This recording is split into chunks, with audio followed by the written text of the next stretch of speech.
Marley from the Energy Boutique with your energy forecast for Saturday, March 11th. So we are going to have the moon in Scorpio all day. Yes, it's deep. Yes, it's passionate. Yes, it's intense. Yes, it's dark. But the ultimate thing here is that it is super transformative. And that is what we are here to concentrate on. Now, there are 10 different aspects here today. 6 of them involve the moon, but also just keep in mind that although we've kind of been within orb of this particular aspect, ready to pop off here on the 12th, and I'm talking about Jupiter and Chiron. If you haven't listened to the March energy forecast, please go ahead and do so. If you have not listened to the 2023 energy forecast part 1 for March, please go do so. Jupiter and Chiron will be in a direct aspect on the 12th. There is an astro forecast. Go ahead, take a listen to it so that you understand a little bit on what's going on here. But basically, this is a 50-year event. Hasn't happened in a long time. Pretty much a one-time event for many of us. And this is a huge amount of healing, a huge amount of growth, a huge transformation, a huge boss up in our spiritual wisdom, a huge boss up on realizing where it is that we had to be, who it is that we've been in order to get here. And now it's time to boss up and be a different version of ourselves in order to get a different version of our reality. So even though we are building towards this aspect, we have kind of been within orb because they are kind of slow moving planets. So we've been feeling it, but we're definitely going to be feeling it here today as we approach that direct aspect. So to put kind of the dominoes in order for you, we're in Pisces season, endings, closures, slamming the door, purifying, cleansing, really lightening the load emotionally and spiritually. We just had the full moon in Virgo energy, illuminating what it is that we have to release, where it is that old habits, old narratives, our want, need, and desire to control everything, our tunnel vision focus on just this physical realm, not opening up the door to the emotional and spiritual realm, where all of that had to come to an end.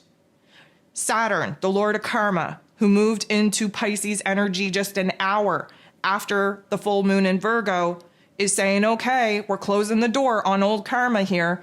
We are entering into a new chapter of life lessons. Here's your chance to unpack all of that weight, all of that heaviness, all of that trauma, all of that suffering. Get it out, right? Because we're about to dive into a brand new year where we don't need to take that stuff with us. So now we have Jupiter and Chiron coming together as a pow-pow, an amplified growth, an amplified expansion, an amplified healing and transformation in order to get these wheels a turning. We only have about a week and a half left of Pisces season. Thank goodness, thank God for that. But we still have to kind of, cleanse the palate, so to speak, lighten the load, unpack the emotional baggage, close the door on some things, and Jupiter and Chiron are here for it. Okay, so that's what we're dealing with. So we got a lot going on today, right? We got 10 aspects, 6 of them involve the moon, which means that there are other aspects at play. There are background aspects at play, and it could feel a little bit crazy, could feel a little bit chaotic. Now, we start the day off with the not the nicest aspect between Mercury, ruler of the mental plane, ruler of information, communication, and expression in Pisces energy. So very much trying to wrap up his own particular cycle before moving into Aries energy. Semi-squaring, which is a tension and a conflict with Pluto, the great transformer himself, and the ruler over the moon in Scorpio. So let's talk about it. First of all, this triggers a lot of skepticism, right? We're questioning everything. We don't trust anything. There is a lot of tension, a lot of pressure in our mental plane. We are on the side of paranoia, of worry, of uncertainty. We tend to get a little bit fixated, borderline obsessive over a particular thought, a particular issue, likely where anxiety is concerned, kind of conjuring up situations that will never happen. We are overly focused on all that we cannot control. Right? And that never leads to anything good. We are very I'm going to say not trusting of ourselves, of our emotions, of our thoughts, of our intuition. We are super not trusting of other people. We think that there's an ulterior motive. We're trying to read between the lines of what people are saying to us. And it can really take us down a very dark tunnel if we're not careful.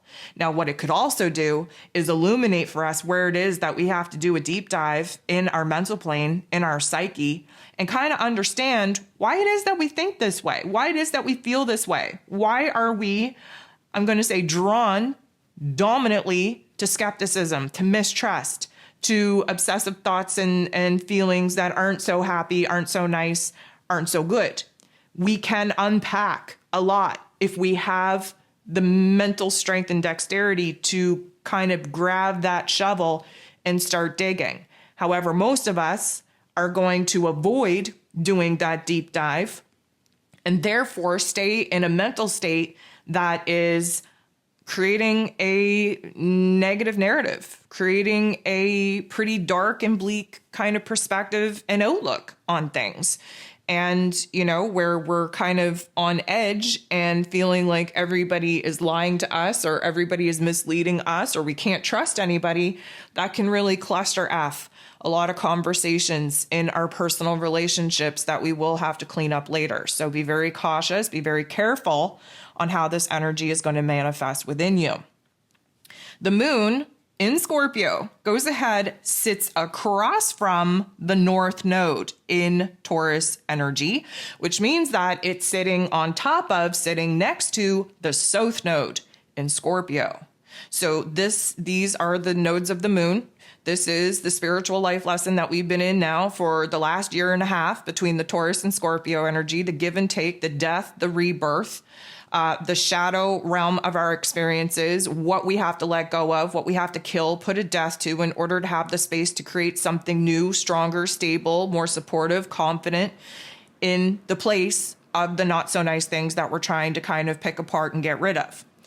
Now, when there's an opposition to the North Node in Taurus energy, the North Node wants us to get on the right path. That's what we have to learn. We have to get on the right path. What is the Taurus energy asking us to learn? Well, first of all, about self-confidence, self-worth, self-value, self-love.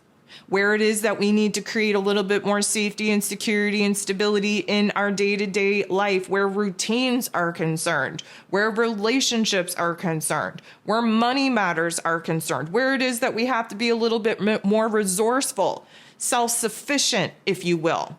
But what's holding us back from doing that? Well, that's the South Node in Scorpio energy. What is the South Node trying to do? It's trying to say, hey, that's a lot of change. Hey, that's going to require a lot of energy from you. Maybe you should just stick to what you know. But guess what? What we know doesn't feel so good. That's why we're ready and prepared to make a change. The South Node in Scorpio is holding on to grudges, holding on to, old routines, old relationship dynamics, holding on to possessions, materialistic items that we, for some reason, see value in when we don't see it within ourselves. There's a lot of shadow realm elements that come up with the South Node being in the Scorpio energy. And the moon sitting right next to, if not on top of the South Node in Scorpio, there's this resistance to move forward. There's this resistance for change. Taurus and Scorpio energy, fixed signs. We don't want to change anyways, right? Even though we know we have to change, even though we might want to change, there is still this unconscious resistance to change. This is where self-sabotage comes up. So we have this opposition, right, sitting across the table, if you will, from the North Node in Taurus. We know we have to kind of unpack this emotional baggage where we have to detach from some of the things that we're desperately holding on to if we have a chance of creating, giving birth, and bringing to life something new. But there is this resistance to change. We're going to see that even more amplified when the moon goes ahead, bumps into the sun in not the nicest way. Now, this is water on water action because the moon is in Scorpio, the sun is in Pisces. Water on water action is always very transformative, highly emotional, very, very spiritual in nature. But we have to go through all the forms. Water is the only energy that can take on all the different forms. It can be a liquid. You add some heat to that liquid, it's going to turn into steam, which is a gas. You're going to kind of solidify that gas, bring it back into a liquid state. We're going to freeze that liquid state. Now it's a hard state. It's an ice cube. This is the cycle. This is the process of our emotions, right? We have to do some, really deep processing here because we have a lot of skeletons in the closet that can't come with us in the new year. We have a lot of luggage that we're not able to carry into the new year. And so what we get here is an overlap of where it is that we're coming from, where it is that we're trying to go, and what the problem is here in the present moment that's preventing us from letting go from the past and preventing us from leaning all the way into the future. Now we have a very special aspect taking place here today because Venus, the goddess of love, beauty, worth, pleasure, money, and Mars, the god of war, ruling over our physical energy, our drive, our passion, our desires, even our anger.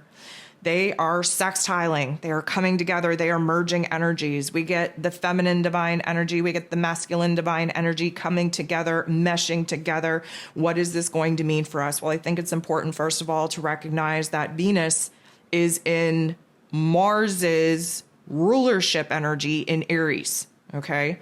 Venus is in the energy that Mars rules over. So there's a boldness here, there's a bravery here, there's a courage, there's a passion, there's a desire coming up in Venus, who is the feminine divine, who normally speaking would sit back, be receptive, let things flow towards her.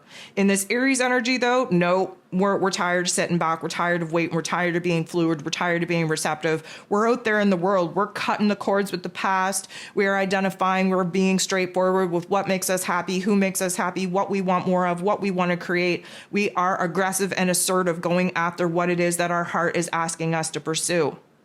Mars, on the other hand, over here in this Gemini energy that we've been in since August, my goodness, cannot wait for this transit to be over.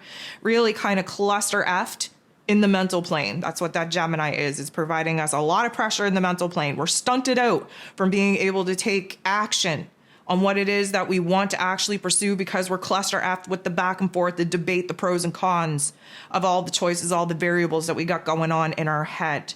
So having these two come together is going to illuminate for us what it is that we actually want. What do you want? Okay? What do you desire? What makes you feel happy? What brings you a sense of joy? What do you want with your love life? What do you want with your money matters? What do you want in your physical realm that would be a great creation of a reality that you would be happy to live? Now, we get to tap into some very high creative energies here, not only from this Venus and Mars interaction. We're in Pisces season. We get to tap into a high level of creativity on how it is that we are going to approach figuring out what it is that we actually want for ourselves. Now, this is a little bit of a seesaw, right? We're in Pisces season. We should be used to the ebb and flow, right? This is a little bit of a seesaw energy because, Venus, who is very receptive, very fluid, very much in the habit of stepping back, she is like, okay, when do I push forward to go after what it is that I want? And when do I stand still and see what the universe floats towards me? Okay, so there is this ebb and flow. And I think that as we are getting real with ourselves, again, the moon in Scorpio, there's nothing more realer, more raw, more vulnerable than the Scorpio energy, getting us in touch with what it is that we actually desire for ourselves. We are going to start ticking off some boxes. We're going to start kind of weeding through the choices, the opportunities. And I would say that over the next couple of days, we're going to become a little bit more clear on what it is that we're fighting for here, what it is that we're trying to create, what it is that we're trying to bring to life, especially with our relationships and our money matters. So this is a very, I'm going to say, beautiful aspect for us to realize what it is that we want more of. We are trying to figure out what excites us, where the passion is, where the desire is, where the pursuit of happiness is, what it is we want more of, and we're trying to kind of strategize the moves that we have to make in order to actually go after it.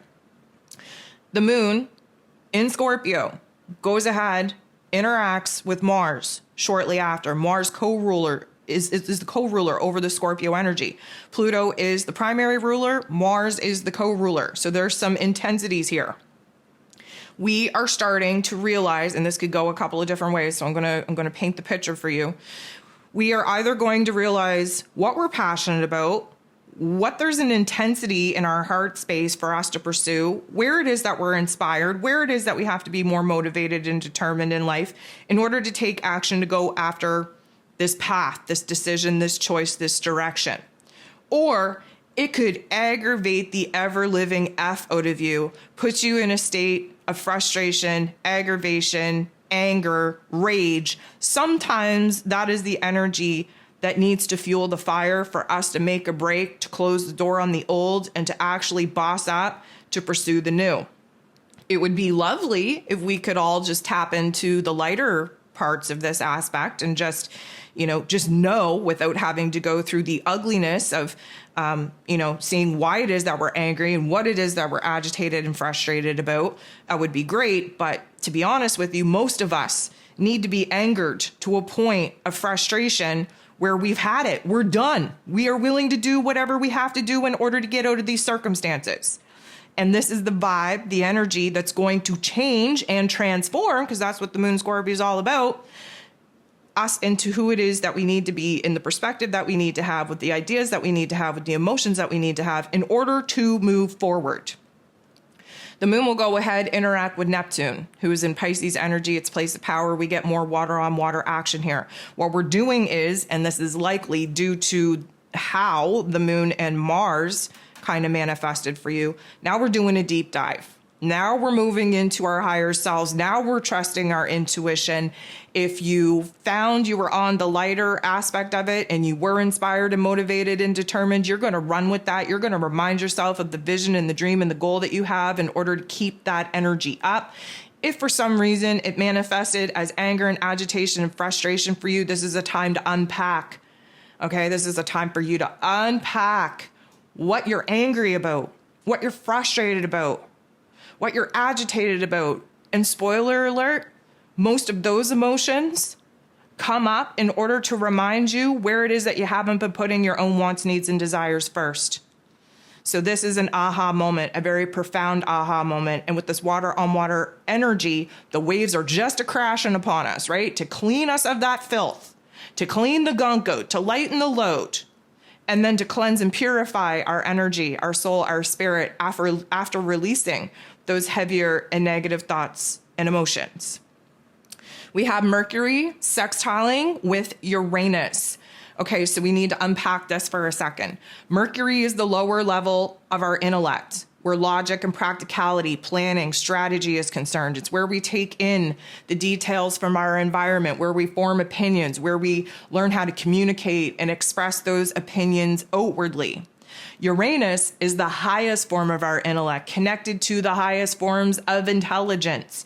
This is where inspirations, aha moments come from. This is where creative ideas come from, where there's a sudden shift in our perspective, where an idea, a memory, something pops into our head and it changes our perspective just like that. Okay, so when we have Uranus and Mercury come together, this is like a beautiful opportunity to mesh the observer type of mentality that we have, that we need to have in order to receive the highest forms of intelligence from other dimensions in our higher self.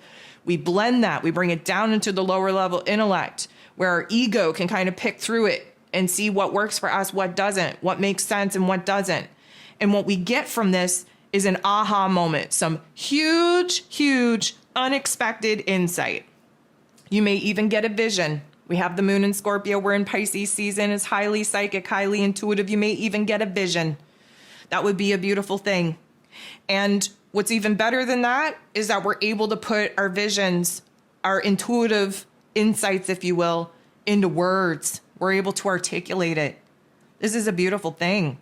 This is like, where can we have a different approach to some of the problems and circumstances that we've been trying to solve in our life? Where can we align with a new vision, a new dream, a new idea? Where can we push the boundaries of our thinking, of our mental narrative? So our intuition is strong, the visions are strong, There is this electricity because, again, Uranian energy is the lightning bolt that comes into our mental plane to shift our perspective. Things are happening fast. It feels like things are on fast forward inside of us. And it feels like we're getting excited about something. And hopefully you are able to put your finger on it and articulate it, but you might not be able to just as of yet. What we know is that there are solutions coming to the problems that we've been stuck on. We know that there is a vision, a dream, a bigger picture that is being illuminated to us so that we can stop this tunnel vision that we've been having and really kind of seeing where it is that we've been stuck in a restrictive environment where we're allowing our current circumstances to dictate what is possible for us in the future. That's that mercurial energy, right? The Uranian energy is like, damn, you can bust out of this mental narrative, this perspective, this circumstance. The Uranian energy wants us to be innovative, wants us to be progressive. We want to be better. We want to do better. We want to create better. And we're starting to get all revved up in the right ways in order to kind of abandon the old ways of doing things, the old ways of thinking, the old ways of tackling our problems, and try something new.